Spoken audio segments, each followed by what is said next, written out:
Hello everyone, welcome back to Nainshree classes and this is Nainshree. आशा करते हैं कि आप सभी लोग एकदम अच्छे होंगे और अपनी पढ़ाई बहुत अच्छे से कर रहे होंगे, क्योंकि पैट एग्जाम के लिए ज़्यादा समय आपका बचा नहीं है, 1 महीने से ज़्यादा है। लेकिन आपको उस बीच काफ़ी सारे सब्जेक्ट पढ़ना है और आपको काफ़ी सारी प्रैक्टिस भी करनी है।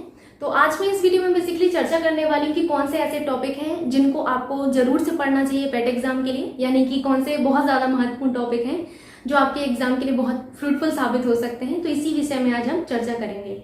सबसे पहले मैं शुरुआत यहाँ से करूंगी कि आपको क्या पढ़ना चाहिए, कौन सा आपका सबसे ज्यादा स्कोरिंग होगा इस एग्जाम के लिए।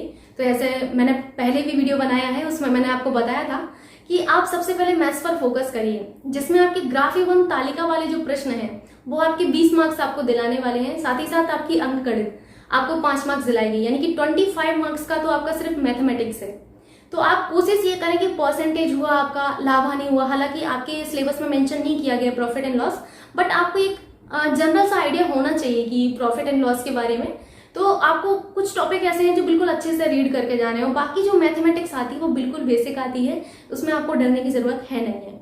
तो शुरुआत आप कहाँ से करें? ग्राफ एवं तालिका से करें, बेस्ट होगा आपके लिए। अगर आप बहुत अच्छा स्कोर करना चाहते हैं, लाइक 75 प्लस करना चाहते हैं, तो सबसे अच्छी स्ट्रेटेजी मैं कहूंगी कि अभी भी आपके पास काफी समय है, उस 1 महीने में आप इंप्रूव कर सकते हैं अपनी तैयारी को। आप शुरुआत करिए अपना मैथमेटिक्स से, जिसमें आप शुरुआत करिए ग्राफ एवं तालिका वाले प्रश्नों से, और आपके जितने तरीके के ग्राफ होते हैं उनको आप अच्छे से पढ़िए। आयत ग्राफ के बारे में, लाइन के बारे में, पाई चार्ट के बारे में, सारी चीजें अच्छे से पढ़िए। जैसे पाई चार्ट है तो उसमें 2 ही तरीके के क्वेश्चन बनते हैं, एक तो डिग्री होगा या फिर परसेंटेज होगा। दोनों कॉन्सेप्ट को आप अच्छे से पढ़िए, ठीक है। तो ये तो हुआ आपका मैथमेटिक्स का। अब उसके बाद मैं आपसे चर्चा करने वाली हूँ रीजनिंग की, कि रीजनिंग में हम क्या करके जाएं। तो रीजनिंग में मैं आपको सजेस्ट करूंगी कि जो रीजनिंग आती है वो बिल्कुल बेसिक रीजनिंग आती है, आपको बिल्कुल पढ़ने की जरूरत नहीं है। जैसे सीरीज हुआ तो सीरीज का प्रश्न आपको पढ़ने की जरूरत नहीं है, बिकॉज वहां पर जो सीरीज आएगी आप आराम से उसको कर लेंगे। आपको सिर्फ 2 टॉपिक ऐसे हैं जो पढ़ के जाने हैं रीजनिंग में। पहला टॉपिक है आपका कैलेंडर एंड दूसरा टॉपिक है आपका क्लॉक। ये 2 टॉपिक अगर आप पढ़ के गए तो आपका रीजनिंग वाला जो सेगमेंट है वो बहुत अच्छा हो जाएगा। तो वहां पर सिर्फ आपको 2 ही टॉपिक मैं सजेस्ट करूंगी कि आप सिर्फ 2 टॉपिक पर वर्क करके जाइए। अभी आपके पास काफी समय है, इन 2 टॉपिक पर आप अच्छे से वर्क करिए अपना, और इन्हीं 2 टॉपिक को पढ़ के जाइए। तो ये रीजनिंग हो गया आपका। उसके बाद यहाँ पर जो मैंने सब्जेक्ट नहीं लिखा है, आपको यहाँ पर 7 दिख रहे होंगे, लेकिन मैं आपको सारी सब्जेक्ट का एक चीज डिस्कस करूंगी, डोंट वरी अबाउट इट। सो शुरुआत करते हैं हम हिस्ट्री से। जैसे हिस्ट्री में मैंने पहला टॉपिक यहाँ पर लिखा हुआ है सिंधु घाटी की सभ्यता।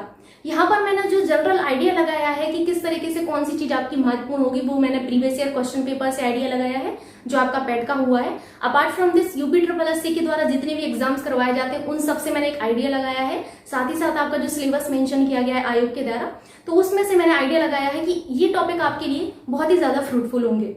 सो जैसे सिंधु घाटी सभ्यता है, देखिए ध्यान से समझिएगा। तो सिंधु घाटी सभ्यता में आपको क्या क्या पढ़ना होगा? पहला, सिंधु घाटी सभ्यता को किस और नाम से जाना जाता है, प्रमुख स्थल कौन से हैं, किस स्थल की खोज किसने की है, वर्तमान में वो स्थल कहाँ पर है, किस नदी के किनारे है, क्या उसकी पर्टिकुलर विशेषता रही है, हमें उस स्थल से किस चीज के साक्ष्य प्राप्त हुए हैं। तो ये आपसे पूछा जाता है बेसिकली। अब जैसे कालीबंगा है तो आपसे पूछा जाएगा किस नदी के किनारे है, क्या यहाँ पर आपको जो है बेसिकली क्या साक्ष्य मिले, किस चीज के साक्ष्य मिले हैं, किसने इनकी खोज की थी, किस नदी के किनारे हैं। तो ऐसा प्रश्न आपसे बनता है। अब आपसे ये भी प्रश्न बनता है कई बार कि आपके जो है इस स्थल के कौन से ऐसे जो है स्थान है जो आपके भारत के बाहर है, मतलब आपके इंडिया के बाहर है। तो ये भी आपसे पूछा जाता है। तो वहां पर आपको याद रखना होगा 2 स्थल आपके ऐसे हैं। हालांकि आप सभी को मैं एक चीज पहले ही बताना चाहती हूँ, एक एक टॉपिक आपका जितना यहाँ पर मेंशन किया गया है, एक एक टॉपिक मैंने आपको जो है पढ़ाया हुआ है। आप अगर मेरे इस चैनल पर नए हैं तो अगर आप पेट का सिलेबस करना चाहते हैं, कवर करना चाहते हैं, तो मैंने एक एक चीज आपको कवर करवाई है। आप हमारी प्लेलिस्ट से जाकर सारे वीडियोस देख सकते हैं, आपको बहुत अच्छे से आइडिया लग जाएगा कि क्या इंपॉर्टेंट है क्या इंपॉर्टेंट नहीं है। मैंने हालांकि नोट्स भी बनवाए हैं, सेल्फ नोट्स मैंने खुद से लिख लिख के आपको नोट्स बनवाए हैं, तो आप वहां से जाके सारे सब्जेक्ट की वीडियो देख सकते हैं। ऐसा ही नहीं है कि सिर्फ हिस्ट्री, सारे सब्जेक्ट जितने भी यहाँ पर लिखे गए हैं सारे सब्जेक्ट्स आपको मिल जाएंगे। तो अब जैसे सिंधु घाटी सभ्यता के बारे में हम लोगों ने चर्चा कर ली। नेक्स्ट जो टॉपिक है हमारा वैदिक संस्कृति। तो वैदिक संस्कृति में आप देखिए कि आपका जो है उत्तर वैदिक काल के बारे में देखिए, ऋग्वैदिक काल के बारे में देखिए। सबसे ज्यादा महत्वपूर्ण होता है आपका वेद के बारे में। उपवेद कौन सा, जैसे कोई भी आपने वेद पढ़ा, 4 वेद हैं आपके, उन 4 वेदों में से सबसे प्राचीन वेद कौन सा है? एक वेद आपको दे दिया, ऋग्वेद दे दिया, पूछा जाएगा इसका उपवेद कौन सा है। संकलनकर्ता आपके कौन से हैं, ब्राह्मण ग्रंथ कौन सा है। तो इस तरीके से प्रश्न बनता है आपकी जो है वैदिक संस्कृति से। नेक्स्ट हम बात करते हैं बौद्ध धर्म से। अगर हम बौद्ध धर्म की बात करते हैं तो हमें बौद्ध धर्म में सबसे पहले गौतम बुद्ध के बारे में जानना होता है। मोटा मोटा सा आप उनके बारे में जान लीजिए, उनका जीवन परिचय। लाइक उनके बचपन का नाम बहुत ही महत्वपूर्ण है, आप सभी को पता है, कई बार एग्जाम में पूछ लिया जाता है उनके बचपन का नाम। अब जैसे हम अपने माता पिता का नाम याद रखते हैं तो आपको इनके जो है बुद्ध के माता पिता का नाम पता होना चाहिए। इनकी फैमिली में जैसे इनकी वाइफ थी, इनका बच्चा था तो इनके बच्चे का क्या नाम था, इनकी वाइफ का नाम क्या था। उसके बाद कुछ ऐसे टर्म्स हैं आपके बौद्ध धर्म में आप पढ़ेंगे, वो टर्म्स आपको ध्यान देने, जैसे महापरिनिर्वाण क्या है और आपके महानिष्क्रमण क्या है, इनका गृह त्याग किया गया तो वो टर्म आपका जो मैं बोल रही हूँ वो टर्म क्या था। तो कुछ टर्म आपके इनके जो है बौद्ध धर्म में आप दिए गए हैं, उनको आपको बिल्कुल थरली रीड करना है। ये आपसे जरूर पूछे जाते हैं, वो टर्म आपसे पूछे जाते हैं। और आपको बौद्ध संगीतियां अच्छे से पढ़ लेनी है, किसके शासनकाल में कौन सी बौद्ध संगीति हुई। हालांकि समय आपसे बहुत ही कम बार पूछा जाता है, लेकिन ये जरूर पूछा जाता है कि कौन सी बौद्ध संगीति किसके समय पर हुई है, और ये पूछा जाएगा कि जो है किसने इस समिति की अध्यक्षता की है। दो चीजें आपको पढ़ लेनी है। और अगर हम नेक्स्ट टॉपिक जो है हमारा जैन धर्म, इसके बारे में बात करें तो जैन धर्म में आपको जो है महावीर स्वामी के बारे में अच्छे से पढ़ लेना है। जैसे अब इनके जो है तीर्थंकर थे, तो पहला तीर्थंकर अच्छे से रीड करिएगा, 23वां तीर्थंकर अच्छे से रीड करिएगा। इनके संस्थापक कौन थे मैंने आपको सही से पढ़ाया हुआ है। आप सभी लोग चैनल पर जो स्टूडेंट पढ़ रहे होंगे तो उनको देखिए आइडिया है कि वो सारी चीजें मैंने पढ़ाई हैं।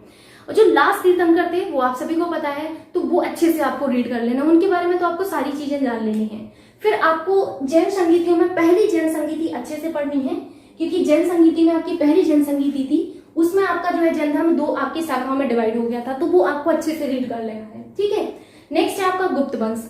गुप्त वंश में आपको सबसे अच्छे से जो रीड करना है वो पढ़ना है कौन, समुद्रगुप्त के बारे में। हालांकि पढ़ना आपको सारे शासक हैं, लेकिन जो मेन फोकस रहेगा आपको समुद्रगुप्त पर ही करना है। समुद्रगुप्त को कौन कौन सी उपाधियां दी गई, ये आपके लिए महत्वपूर्ण होता है। ठीक है, किसने इनको कौन सी उपाधि दी है, ये ज्यादा पूछा जाता है आपसे एग्जाम में। नेक्स्ट है हर्षवर्धन। हर्षवर्धन किसके आपके जो है बेसिकली किस वंश के थे, आपको पता होगा, मैंने पढ़ाया है आप लोगों को। उसके बाद हुइनसांग के बारे में पढ़ना है, क्योंकि इनके काल में एक ही व्यक्ति आया था, हुइनसांग। हुइनसांग के बारे में परीक्षा में पूछा जाता है, ये आपका बेसिकली किस देश का निवासी था, ये आपसे पूछा जाता है। और आपसे ये पूछा जाता है क्यों आया था, तो बताया हुआ है मैंने आपको। साथ ही साथ ये आपसे पूछा जाएगा इन्होंने किस पुस्तक की रचना की। देखिए अगर आप हर्षवर्धन पढ़ेंगे तो हुइनसांग के बारे में आपको अच्छे से रीड कर लेना है। ठीक है, नेक्स्ट आता है हमारा सल्तनत काल। जब हम सल्तनत काल की तरफ जाते हैं तो हमें 5 डायनेस्टी पढ़नी होती है, उन 5 डायनेस्टी को आपको अच्छे से पढ़ना है। जैसे मैं शुरुआत करूं गुलाम वंश से, तो गुलाम वंश में आपको क्या पढ़ना होगा मैं आपको बता देती हूँ। मैं एक एग्जाम्पल ले रही हूँ कि जैसे गुलाम वंश आपने उठाया तो गुलाम वंश में आपको क्या पढ़ना होगा।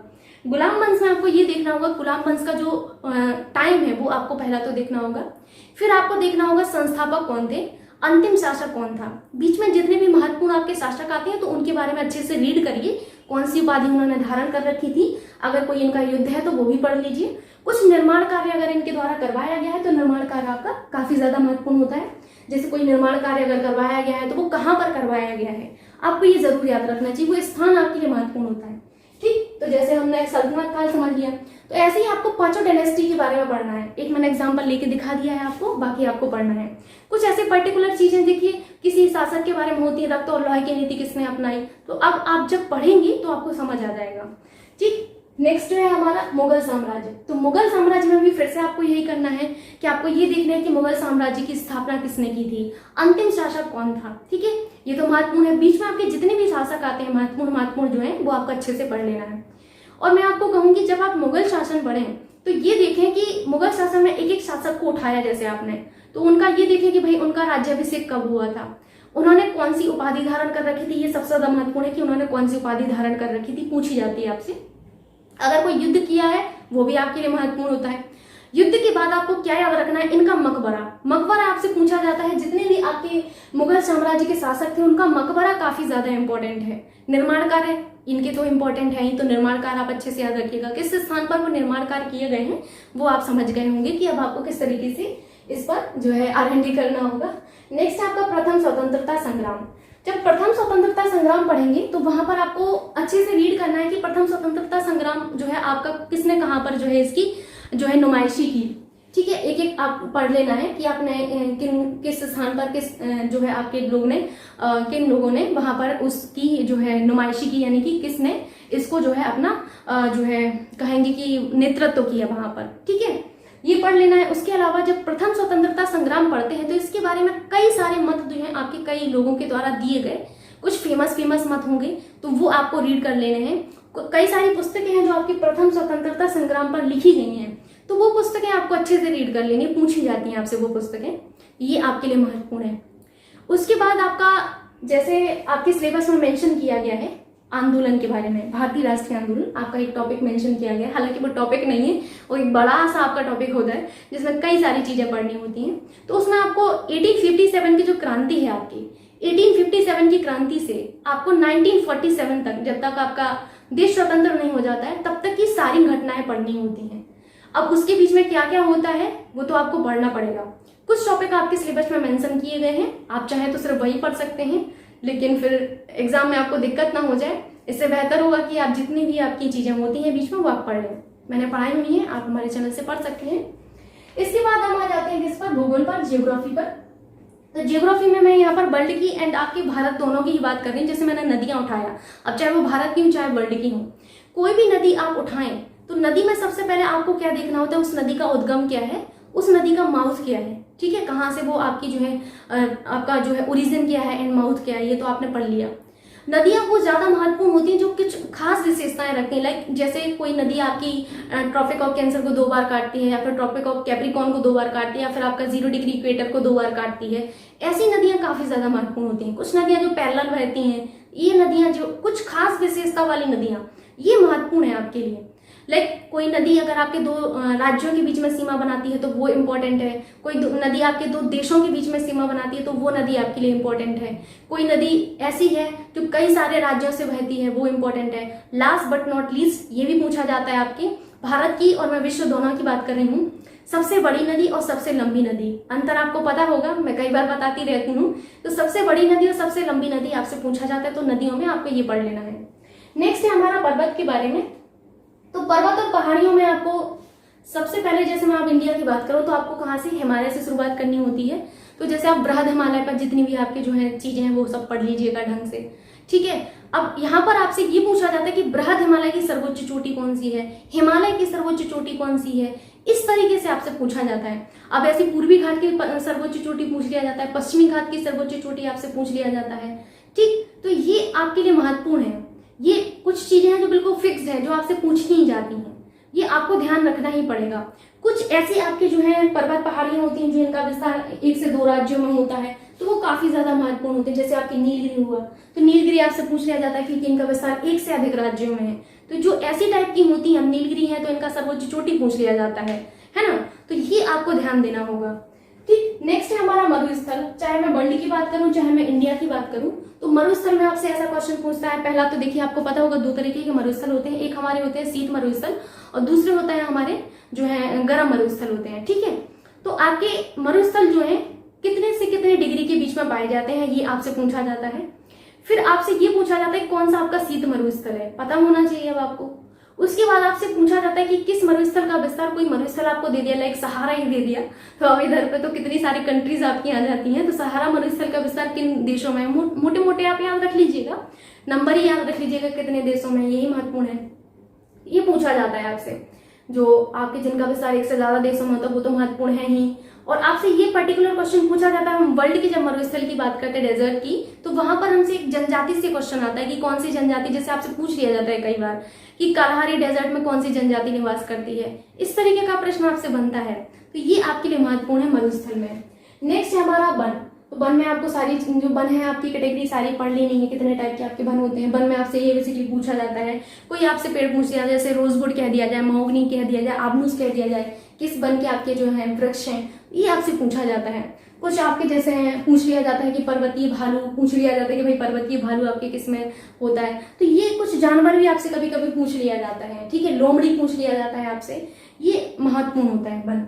जैसे आप जिस राज्य के हैं तो उस राज्य के बारे में पता होना चाहिए, उस राज्य में किस तरीके के वन पाए जाते हैं। आप यूपी का एग्जाम देने वाले तो पता होना चाहिए यूपी में किस तरीके के वन हमारे पाए जाते हैं। ठीक है, तो ये वन हो गया। नेक्स्ट है हमारा भारत का राजनीतिक भूगोल। तो बेसिकली मैं भारत के राजनीतिक भूगोल में आपको यही कहूंगी, भारत का मैप उठाइए, उसको देखिए अच्छे से, कितने राज्य, कितने यूटीज हैं, और आपको अच्छे से देखना है कि कितनी कौन सी रेखाएं जो है आपकी, कितनी तो नहीं कौन सी रेखाएं हैं आपकी जो आपके भारत से जाती हैं। जैसे क्या आपके भारत से कर्क रेखा जाती है, क्या आपके भारत से मकर रेखा जाती है, 0 डिग्री इक्वेटर जाती है कि नहीं जाती है, इस तरीके की चीजें आपको देखनी है। ठीक है, आपके 82.5 डिग्री कहाँ से होकर गुजरती है, कितने राज्यों से होकर गुजरती है, कर्क रेखा कितने राज्यों से होकर गुजरती है, सबसे ज्यादा लंबाई कर्क रेखा की किस राज्य में है, सबसे कम लंबाई कर्क रेखा की किस राज्य में है, कौन सी ऐसी कैपिटल है जो हमारी कर्क रेखा पर स्थित है।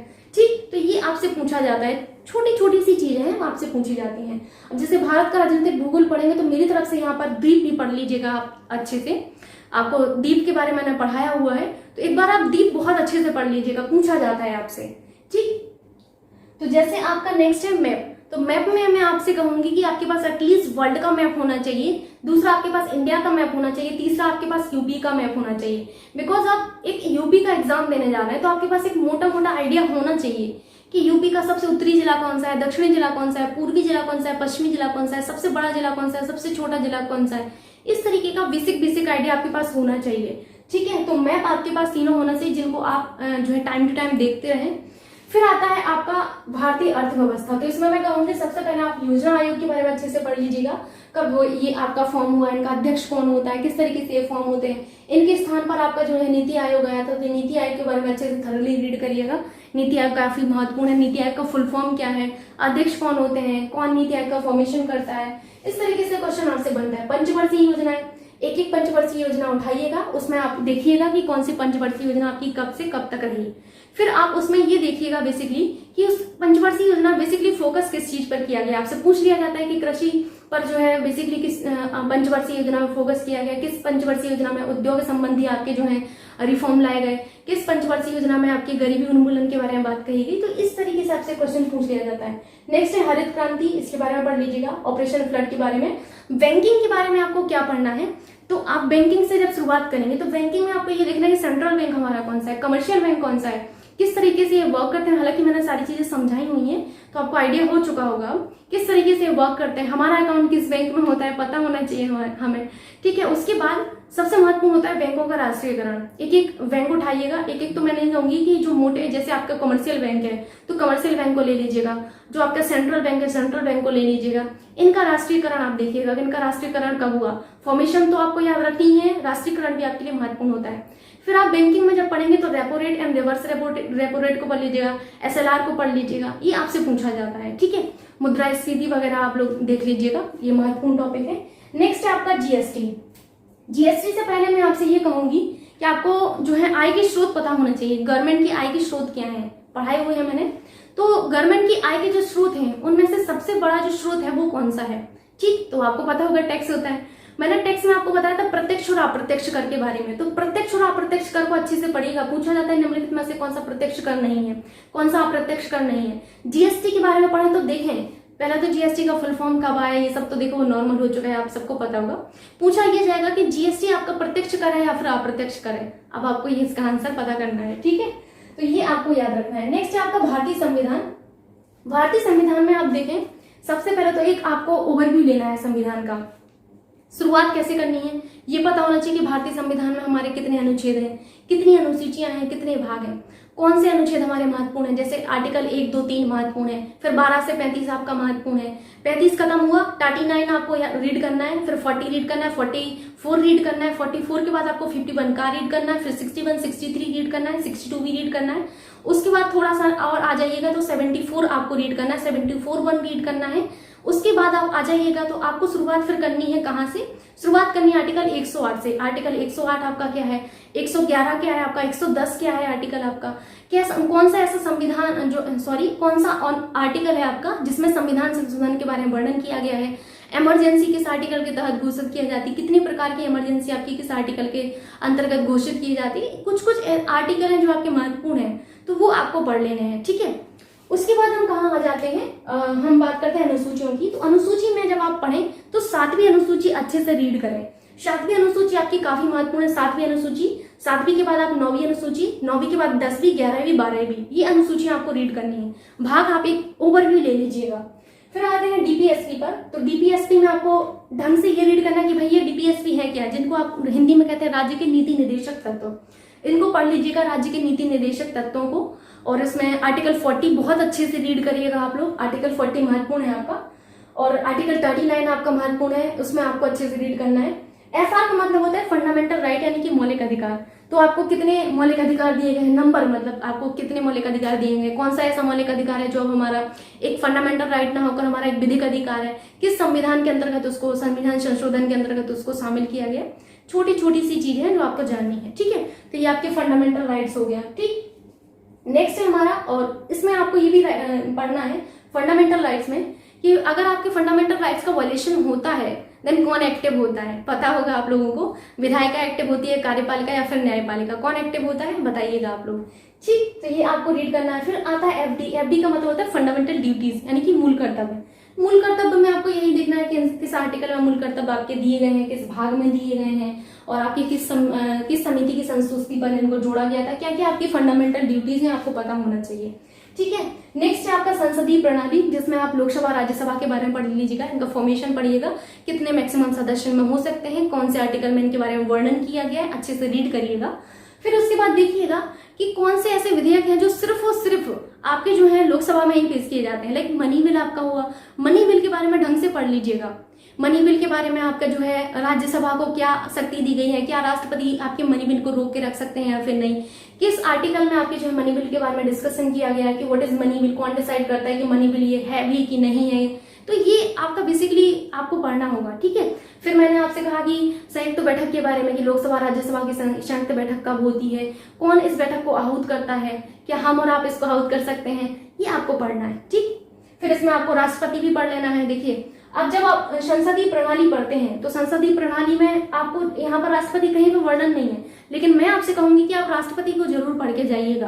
पूछा जाता है आपसे राष्ट्रपति के बारे में कई सारी चीजें। एक तो इनकी शपथ बहुत महत्वपूर्ण है, इनको शपथ किस आर्टिकल के अंतर्गत दिलाई जाती है, ठीक है। फिर आपसे पूछा जाता है कि राष्ट्रपति के चुनाव में कौन कौन आपका भाग लेता है, क्या मनोनीत सदस्य भी भाग लेते हैं या फिर सिर्फ निर्वाचित होते हैं, ये आपको याद रखना है। केंद्र राज्य संबंध में किस तरीके से केंद्र और राज्य संबंध है आपके, वित्तीय संबंध आपका जो है क्या होता है, वित्तीय संबंध किस आर्टिकल के अंतर्गत वर्णन किए गए हैं, किस आर्टिकल के अंतर्गत आपकी जो है विधायी संबंध के वर्णन किया गया है, किस आर्टिकल के अंतर्गत किस आर्टिकल के अंतर्गत आपके प्रशासनिक संबंधों के बारे में बताया गया है। तो आर्टिकल आपको रीड करने हैं। फिर आपको ये देखना है कि आपके जो केंद्र सरकार है वो राज्य सूची के विषय पर कानून कब बना सकती है, ये बहुत महत्वपूर्ण होता है। ये केंद्र राज्य संबंध में आपको पढ़ लेना है। नेक्स्ट है आपका जुडिशरी। जुडिशरी में आपको ये देखना है किस तरीके से आपके जो जजेस लोग हैं इनका जो है ये आपके जज बनते हैं, किस तरीके से इनका जो है इनको नियुक्त किया जाता है, ये काफी ज्यादा महत्वपूर्ण है। अगर इनको पद से हटाना हो तो क्या प्रोसेस होती है, कितने ईयर तक ये अपने पद पर काम कर सकते हैं, ये महत्वपूर्ण होता है। आपका पद बहुत इंपॉर्टेंट होगा, कितने ईयर तक ये काम कर सकते हैं। अगर इनका जो टाइम है, टेन्योर है, उससे पहले अगर हम हटाना चाहें तो किसके पास ये शक्ति है कि जजेस को हटा सकता है, वर्तमान में कितने हाईकोर्ट एग्जिस्ट करते हैं, ये सब चीजें आपको पढ़नी होती हैं, ठीक है।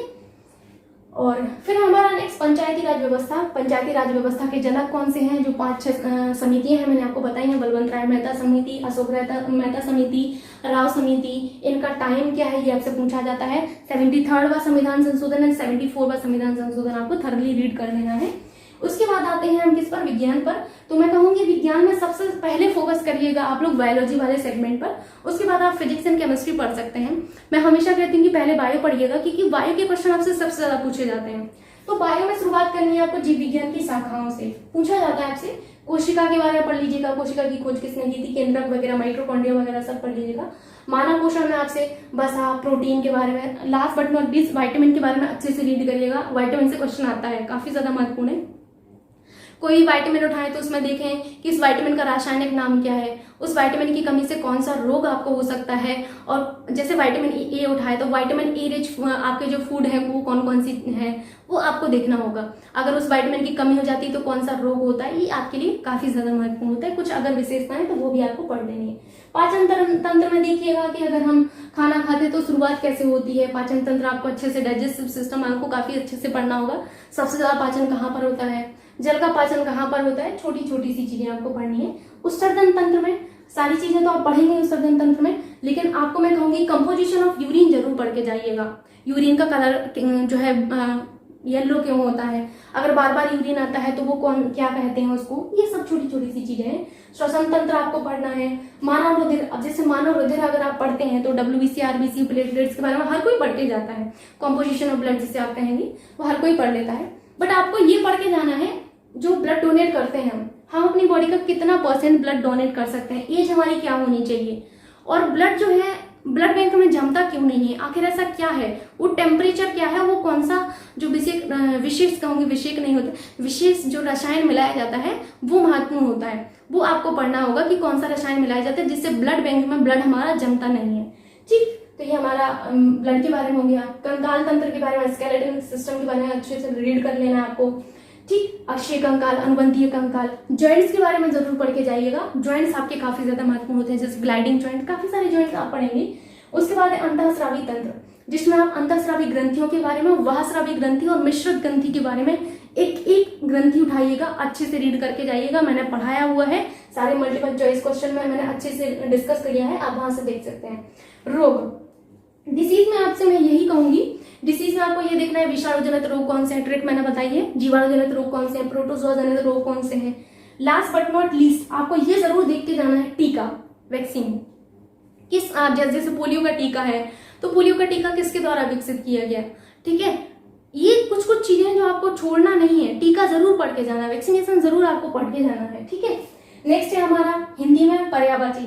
पर्यायवाची में भगवान के नाम के पर्यायवाची आपके लिए काफी ज्यादा महत्वपूर्ण है, और रिवर, नदी के पर्यायवाची महत्वपूर्ण है, गंगा यमुना के पर्यायवाची महत्वपूर्ण है, भगवान के तो देखिए महत्वपूर्ण है ही आपके लिए, कमल के पर्यायवाची आपके काफी ज्यादा महत्वपूर्ण होते हैं, और आपके जो है कहूंगी शेर के पर्यायवाची काफी ज्यादा महत्वपूर्ण है, मोर के पर्यायवाची काफी ज्यादा महत्वपूर्ण होते हैं। कुछ ऐसे पर्यायवाची आपको रीड करने हैं। संधि आप पढ़ के जाइएगा, मेरी तरफ से समास पढ़ लीजिएगा, बहुत लोगों को डाउट हुआ था, मैंने समास पढ़ाया था, लेकिन आप पढ़ के जाइएगा। वाक्यांशों के लिए एक शब्द, लेखक और रचनाएं और अशुद्धियां। देखिए अशुद्धियां पढ़ने की जरूरत नहीं, बचपन से हिंदी पढ़ के आ रहे हैं, भारतीय हैं आप सभी लोग, अंग्रेज के बच्चे नहीं है, तो अशुद्धियां आप लोगों को पढ़ने की जरूरत नहीं है, हालांकि थोड़ा बहुत देख लीजिएगा एक बार।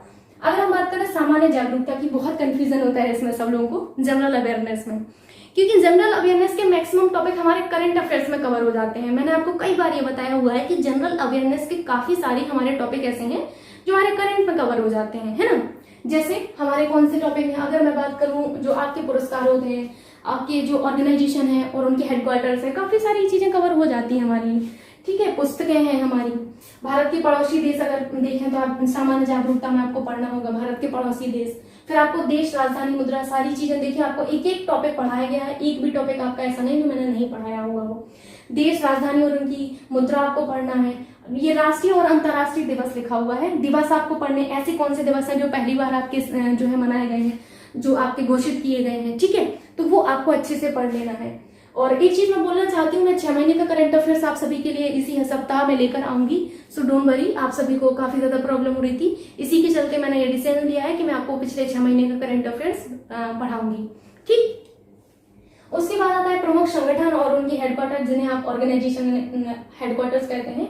उसके बाद है भारतीय पर्यटन स्थल पढ़ना है आपको, इंडियन आर्ट एंड कल्चर, जिसमें आपको डांस जो आपके होते हैं वो सारे पढ़ने हैं। आपके जो है कौन से स्टेट का कौन सा डांस है, बेसिकली आप यूपी के हैं तो यूपी का एग्जाम देने जाना, तो यूपी के आपको जरूर अच्छे से पढ़ के जाना है। और उसके बाद आता है आपका भारतीय अनुसंधान संगठन। तो भारतीय अनुसंधान संगठन में आपको पढ़ना, चारा अनुसंधान संगठन कहाँ है, दलहन अनुसंधान संगठन कहाँ है, कुछ ऐसे जो आपको पढ़ने हैं वो मैंने कराए हैं, तो आपको अनुसंधान संगठन पढ़ लेने हैं। प्रसिद्ध पुस्तकें और लेखक पढ़ लेने हैं, जैसे आपके करंट के हैं वो भी पढ़ने हैं। कुछ ऐसे भी हैं जो ऑल टाइम आपके एग्जाम के द्वारा पूछे जाते हैं, तो वो भी मैंने आपको पढ़ाए हैं। उसके बाद है पुरस्कार एवं विजेता, जो कि आपके करंट में कवर होता है। जलवायु परिवर्तन एवं पर्यावरण, जलवायु परिवर्तन एवं पर्यावरण आपको पढ़ के जाना है। पर्यावरण में कुछ टॉपिक मेरी तरफ से आप पढ़ लीजिएगा। देखिए ये ऐसे टॉपिक हैं जो कभी भी पूछ ले जाते हैं। सबसे पहला राष्ट्रीय उद्यान पढ़ लीजिएगा और अभ्यारण्य पढ़ लीजिएगा, और आपके जो बायोस्फेरिकल रिजर्व होते हैं वो आपको पढ़ने हैं। ठीक है, तो बायोस्फीयर रिजर्व आपके लिए काफी ज्यादा महत्वपूर्ण है, और आपके राष्ट्रीय उद्यान, नेशनल पार्क जिन्हें आप कहते हैं, वो काफी ज्यादा महत्वपूर्ण है।